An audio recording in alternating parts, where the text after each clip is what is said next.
This is Inside Indiana Business Radio for the afternoon of Tuesday, February 14th, 2023. I'm Alex Brown. Noblesville-based Journey Consulting is partnering with Hall of Fame Health to provide mental health services to former professional football players and their families. Co-owner Melanie Short says while the partnership isn't limited to athletes, it does encourage those who otherwise might be hesitant to ask for help. I think that people look at athletes as, if they're performing well, they must be doing well. They must be just doing fine everywhere.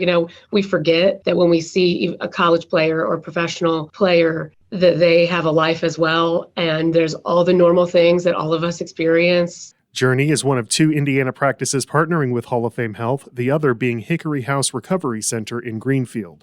Patty Martin, president and CEO of BioCrossroads since 2019, says she plans to step down from the organization in April to examine opportunities in the private sector.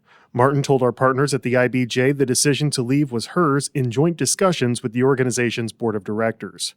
The nonprofit, which invests in and advocates for the state's $80 billion life sciences industry, did not name a successor. Martin said it was time for the industry leadership to take a fresh look at how BioCrossroads can work with the sector to compete with other states.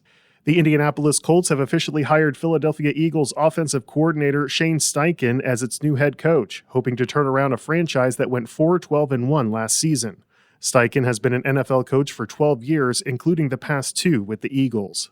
From the number one source for Indiana business news, this is Inside Indiana Business Radio. Has your company grown at a rapid pace over the last 2 years? Nominations are now being accepted for Fast 25, IBJ's exclusive list of fastest growing companies in central Indiana. Honorees will be spotlighted in a special publication in the IBJ and celebrated at an event on May 9th. Check out the changes to this year's criteria to see if your company qualifies. Learn more and submit your nomination by March 1st at ibj.com/nominations. Whether it's a new hire or a noteworthy promotion, IIB's Big Wigs and New Gigs serves as a platform to promote your team. Our revamped offering includes being featured on both the newly redesigned newsletter and at InsideIndianaBusiness.com. Subscribers to the Business News subscription save $10 off every listing. Plus, you can save $100 by bundling your submission to IIB with the Indianapolis Business Journal or the Indiana Lawyer. More at InsideIndianaBusiness.com.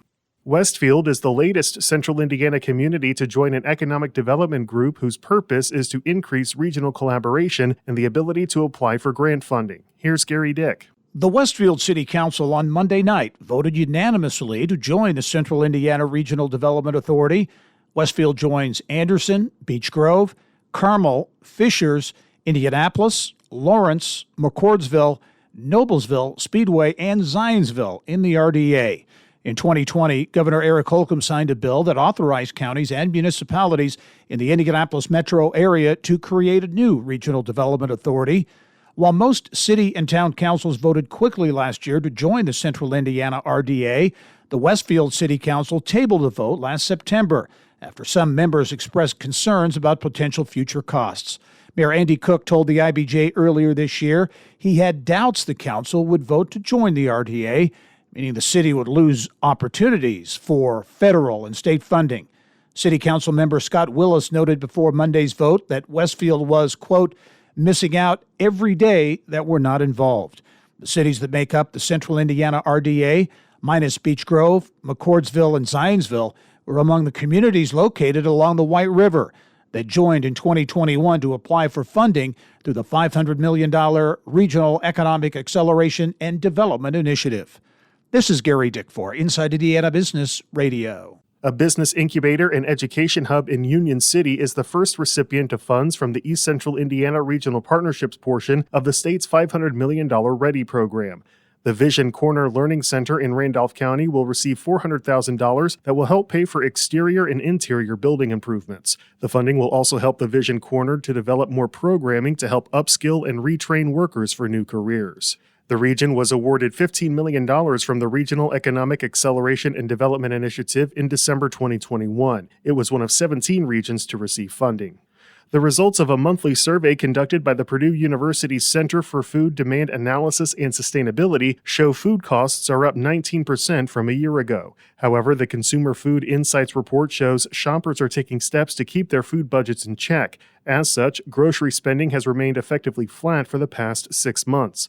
The report also shows fewer customers are buying plant-based meat alternatives, which tend to be more expensive than traditional beef and chicken. We're noticing even in our surveys something that's consistent with what appears to be happening in the grocery store, which is that consumer demand for these products appears to be falling. So compared to the same time last year, about 10% fewer consumers say they're looking out and trying to buy plant-based meat alternatives. That's Jason Lusk, head of the Department of Agricultural Economics at Purdue. West Lafayette-based Innotiv is reporting a fiscal first quarter net loss of $86.9 million compared to an $83.4 million loss during the same period the previous year. CEO Robert Leisure said the pharmaceutical testing company had some unexpected challenges during the quarter that are being addressed. The company said the loss was largely driven by a $66.4 million non-cash goodwill impairment charge related to its research models and services business segment. The remainder of the loss was due to the impact of Innotiv's decision to refrain from selling or delivering any of its Cambodian non-human primates, or NHPs, held in the U.S. because of an investigation into illegal imports of NHPs by its principal supplier.